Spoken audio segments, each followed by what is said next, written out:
Today I want to talk about one of the most important stories in the New Testament.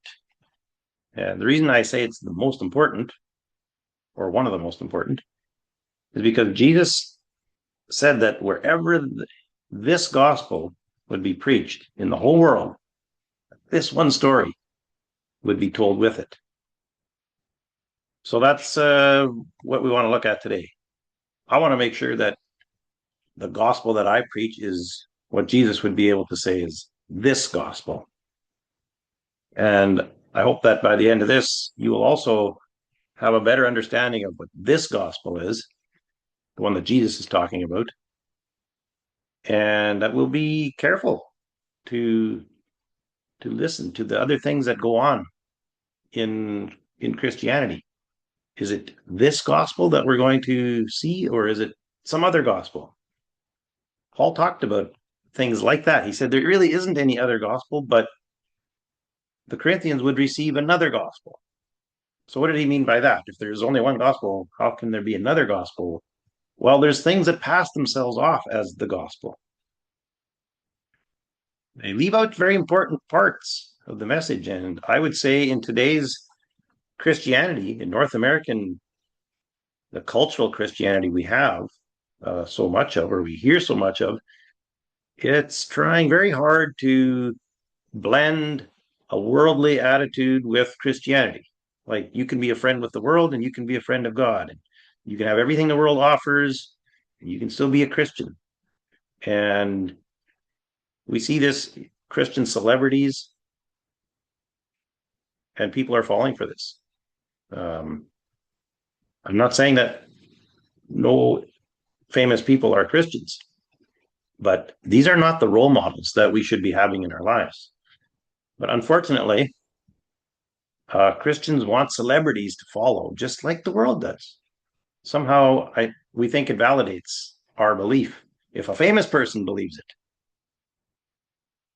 And we need to get back to the simplicity of what does Jesus think? Would he approve? And what does the word say?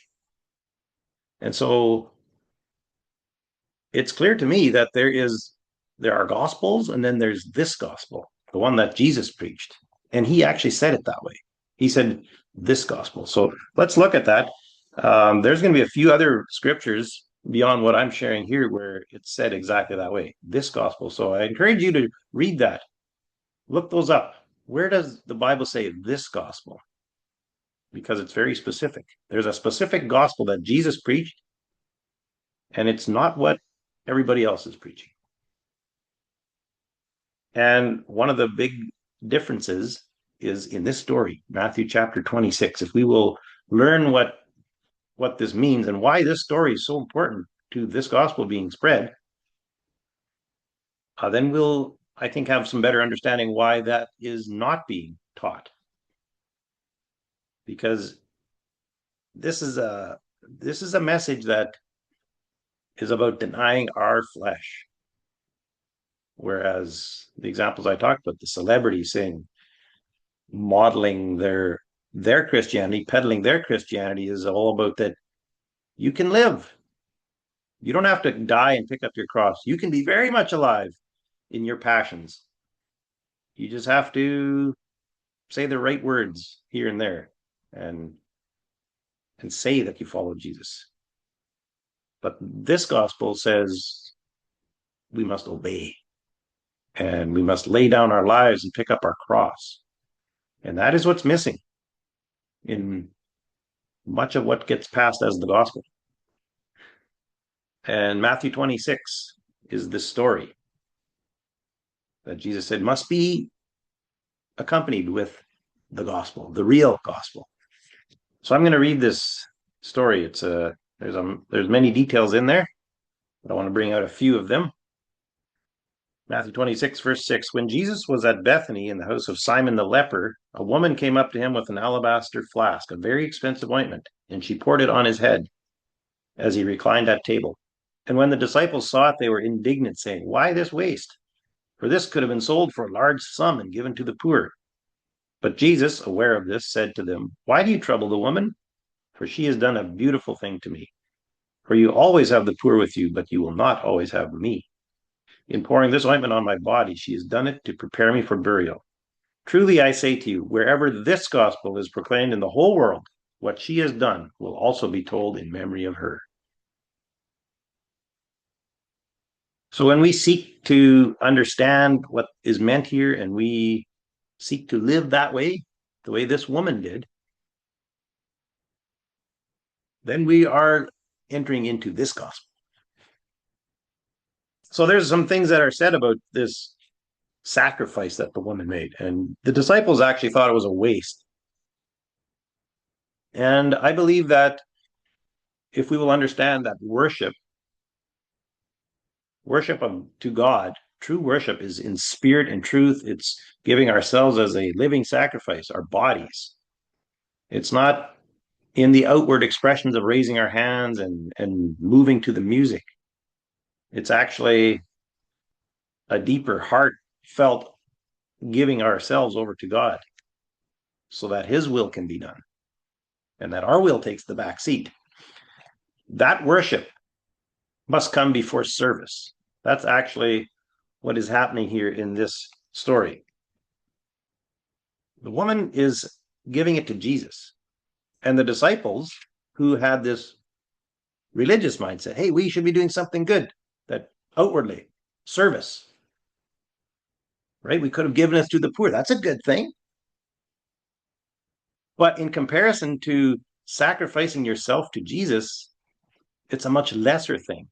And that's what we need to understand, that service to God, ministering to the Lord, is more important than ministering to others. Worship, this private worship of ourselves, is worth more to God than our service. It's hard for us to understand that because we think God is just asking us to go out and help people and do things. And part of that is because we've overemphasized the Great Commission. So I'm not rejecting that idea. I definitely believe in making disciples of all nations. But what I want to say here is that the Great Commandment is greater than the Great Commission. So I hope that is something that you will meditate on. The Great Commandment is love the Lord your God with all your heart, soul, and mind and strength. And then comes the love your neighbor. Then comes disciple the nations. But we have to love God. And that is primarily lived in secret. It's not what people can see. And that's what this lady was doing. She was more concerned about Jesus than about giving that ointment to the poor. And I've experienced this in my own life that there's misunderstanding about that. You'll be misunderstood if you seek a life of worshiping the Lord first before anything else. Worship over service is not accepted easily because it looks like such inactivity. And that's what the disciples said here. Why this is a waste. You could have done much better with that. But that's not Jesus's evaluation of it. He says, no, she's done a beautiful thing. She worshiped me. And I've seen that in my own life. I used to want to make a career in music. And was it a blessing to people? I believe it was. There was many times we heard that it was a blessing. People were moved. Especially as we grew in our relationship with the Lord, the songs we sung became more important and more impactful. And yet I knew that God was calling me out of that because there was so much flesh in that. I was more interested in service than my personal devotion to the Lord. And so it was a messed up thing where I thought, I'm doing good to people, but I didn't realize my own condition. My own condition was that I was very self seeking. I wanted to make a name for myself with Christian music. And because I see that in my own life, I can see what's going on the professional Christianity today, and I see the same thing going on. And I know a lot of people don't see that. And I'm not trying to convince everybody of that, but I know it was in my own heart, and I know the challenges and the temptations that come with that, and I know how service and worship and self glorification is very much in all mixed together there.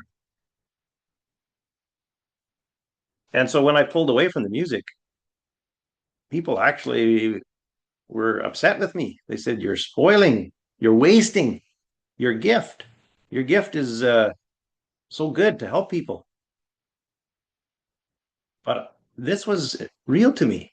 And I don't know if I had meditated on this story, but in some way or another, God revealed this principle to me.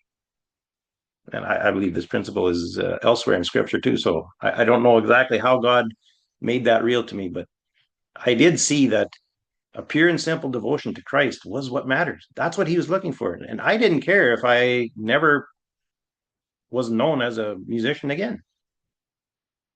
I was willing to give it up. And that's praise to the Lord. It wasn't something that was my own idea. The Lord convicted me, and he moved me over a period of time to see it that way. But Christians were well meaning in their encouragement to me to continue. You should play music. You're wasting your talents. And so I believe that as we will pursue this life of service to God first, worship, I'll call it worship, true worship, spirit and truth worship, you're going to face that same backlash. You're going to face that misunderstanding from others, from Christians even, who say that's waste. But we can encourage ourselves in what the word says, that it's not a waste, that Jesus says it's beautiful and it's expensive. So that's another point that comes out to me, is that this is an expensive offering. It's not some leftover thing. It's got to be our best. And that's another one of these principles that stands out wherever this gospel is preached, the gospel that Jesus proclaimed and said would is the one that we should pass on. This faith once delivered, like it says in Jude, it's an expensive cost. That means we give our best to God. We don't just give him the leftovers of our week and the leftovers of money and the leftovers of our time. That's a very old covenant mindset where 10% is God's and 90% is yours. But here we have this New Testament example. This ointment was actually a year's wage. This was a big deal for this woman to give this up. So it made me think about that. What is the most valuable item that you or I have? It's not a thing, it's actually our own will.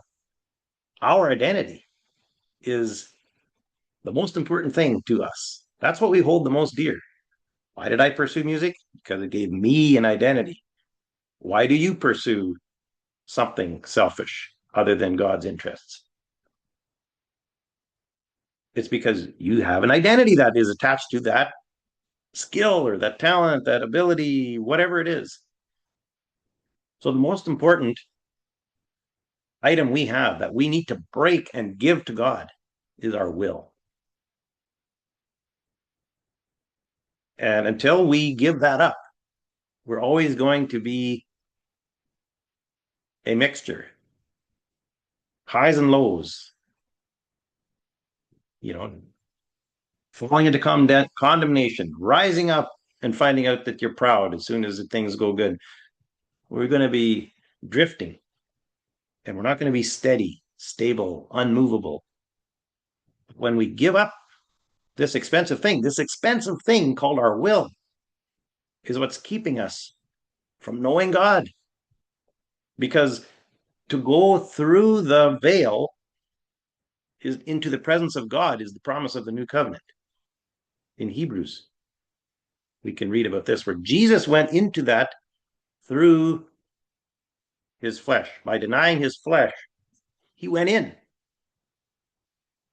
And so we must also go that way. We have to get through that soulish lifestyle where we're run by our will and our emotions and our feelings and our own ideas. This is the barrier keeping us from fellowship with God. And this woman broke it. It was expensive. It cost something. If we don't give up what costs something, we will not see the life of Christ. We won't see it. There will be this constant barrier, a little veil over our eyes that we won't see the liberty of walking with God. But when we smash that jar, that will, let it go, then we'll experience that liberty, that freedom, that peace, that triumphs in all circumstances. Matthew 16:24 is another verse that talks about this life that I'm talking about here. Matthew 16:24. Jesus told his disciples, if anyone would come after me, let him deny himself and take up his cross and follow me. For whoever would save his life will lose it, but whoever loses his life for my sake will find it. And it's not talking about our physical life. It's talking about a Greek word, the psyche, the mind, the will, emotions. That's what I'm talking about. We have to lose that life, that soulish life, which is actually leading us. Before we come to Christ, and even after, that voice is still very loud. We have a born again spirit when we come to Christ. But the soul, the mind, the will, emotions are still alive. And this is what we must deny daily. Put it to death. This picking up the cross is putting that to death, breaking that jar every day, actually. It's not just a one time ointment that you can break and now live in that most holy place all the time. It's a constant breaking. And I like that picture of brokenness because sometimes we get the wrong idea of brokenness. We think that God wants to basically crush us. And that's not the picture of brokenness that I see. When I think about this, it's actually our obedience. It's up to us. We get to lay down this jar. Nobody smashed the jar for the woman. She's broken herself and poured the ointment on Jesus. So when we talk about brokenness, that's what we need to think about. We need to understand that Jesus wants us to voluntarily smash the jar, give your own will to him. We don't live in fear that Jesus is going to crush us. He's not seeking to have us be robots. He wants us to offer our bodies to him. So, yeah, just a little point on brokenness. Because I think sometimes I can feel like, we've maybe heard people say, God wants to bring us to zero. These are true statements. But we have to keep in mind that we have a father who is doing this process. It's not an evil slave driver trying to crush us and break us. It's our father wanting us to come to nothing so that we will come to him. And so we voluntarily break the jar and give it to him. And then I just have to ask myself, and I'm asking you as well, is he worthy? You can say that's such a tall, expensive jar. My identity's wrapped up in that. I spent years pursuing this career or this thing, and it doesn't mean you're giving up the career, but your identity, that's part of that. But is he worthy? Is it worth it to you? Have you seen Jesus as that much better? That the life that he wants to have with you is so much better than you hanging on to that identity? That's what it means to lose our lives, lose our identity. Paul said this in Galatians 2. He said, it's no longer I that live, it's Christ who lives in me. He says, I'm not in this picture anymore. And I used to think Paul was arrogant when he talked about some of the things that he did or how he lived. But I realized as I came to see the truth of how real that was in Paul's life, he died. So he wasn't boasting about himself. He's saying, I got out of the way. And now look what the Lord could do in my life. And that's what the Lord wants to do in each of our lives. Have us die to ourselves so that he can rule in our lives. And then when something amazing happens in your life and you've got joy, you've got peace, you're getting revelation from God and your character is just changing, you won't even think to give credit to anybody else because you'll remember that it's no longer you that live. It's Jesus doing the work. But it's important for us to realize that this is a battle. So, for one thing, the gospel is not presented that way all the time. Very often it is not. So, that's why this word, it's God breathed. The scriptures, every word is important. When it says this gospel, it's talking about something very specific. So please see that when you read the Bible, where how many times can you find where it says this gospel? It's talking about something very important, very specific. And throughout history, God's people have tried to bring the second best. And God's call has been bring your very best. And we can see examples right from the beginning. Cain and Abel. It says Cain brought an offering and Abel brings the first fruits. He brings the fat. He brings the best. And we saw how that went. God approved of Abel, but he didn't approve of Cain. And I believe it has nothing to do with the fact that he brought vegetables. It's just that he didn't bring the first fruits. He didn't bring the best. And we also have an example in Malachi. And I just like the way it talks about it there. Try bringing the lame animals that you tried giving to God. Try bringing that to your governor. You know, see what he says about that. This is in Malachi chapter 1. He says, you've polluted the food upon my altar. But you say, how have we done that? Well, in verse 8, it says, when you offer blind animals in sacrifice, is that not evil? And when you offer those that are lame or sick, is that not evil? Present that to your governor. Will he accept you or show you favor? Says the Lord of hosts. So we would never think to do that to the governor. We would give him our best, right? If the governor was coming to your place for supper, you'd make a good fancy meal, try to plate it just right.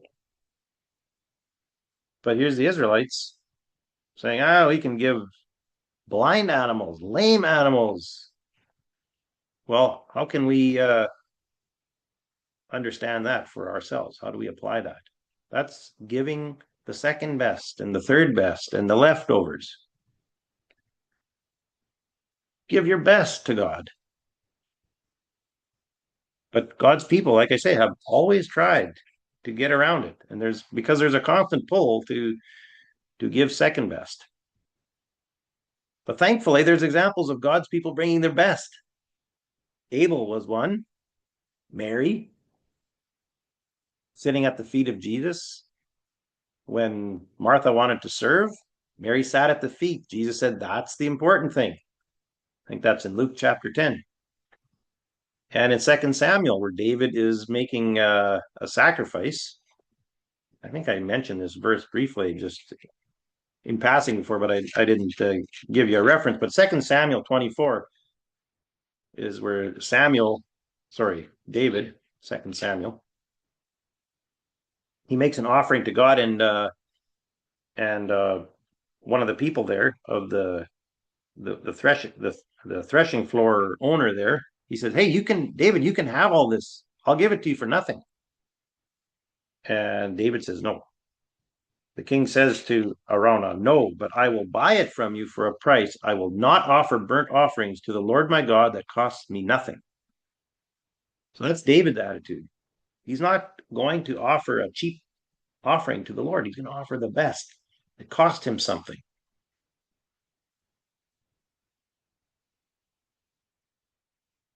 John chapter 12 actually has this story too of the alabaster jar and breaking it. And there's a one other point that is there, and it says that the aroma filled the room.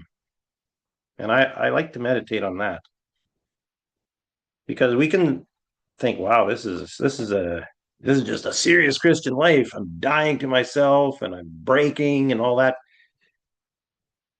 But we're missing the point when if that's all we've come away with.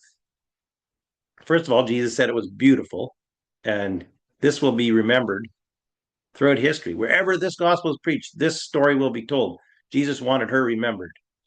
He wanted this principle remembered. But in John chapter 12, the same story, it says, Mary therefore took a pound of expensive ointment made from pure nard, anointed the feet of Jesus, and wiped his feet with her hair. The house was filled with the fragrance of the perfume. And I just love that because it shows me again how God values it. He just sees it as a beautiful thing when we offer ourselves and the aroma fills the room. You know, we want to be a sweet smelling aroma of Jesus, the living Jesus. We want to display his glory in the earth. And, you know, so I'm actually relating this to this great commission. Sometimes people think this is the lazy way, this is the easy way out. Well, we're just going to stay home and worship and pray. Well, this consecrated life of saying, my inward attitudes, I'm going to offer my best, my attitudes, my motives, my gifts, it's primarily to God. Can that do anything good in the world? Well, yes, the aroma filled the room. So take heart. People are going to notice this. This is going to be convicting. When you just walk out your own personal convictions with the Lord, it can start a whole chain reaction. Your family sees it, they're convicted. People around you, they might they might say things, they might gossip about you and ridicule you, but it's going to work on them. It's going to bring conviction into their hearts. That's what I see about the aroma filling the room. It's going to be undeniable that Jesus is the Lord of your life, and it will do more evangelistic work than you realize. God's able to miraculously convict and change and speak to people as we give ourselves, as we allow ourselves to be broken before God. It's very valuable for all things related to this kingdom. So think of that as a more powerful weapon than you have until this point. That preaches a very loud message. I know there's probably many of you have had these kinds of stories where you took a stand, you changed, you're not who you used to be, and people will remember that. Oh, you used to be that musician, or you used to be that so and so, but now you're not that anymore. It's a powerful testimony when you walk away and you say, no, this is for God. I'm broken for God. So this is the gospel. And we want to proclaim that. Let's not just read the story and say, now that accompanied the message, but let our lives actually be this broken jar of sweet smelling perfume, a living sacrifice to God. Let your life accompany the words of your gospel so that when Jesus looks at our life work, he'll say, yes, they were proclaiming this gospel.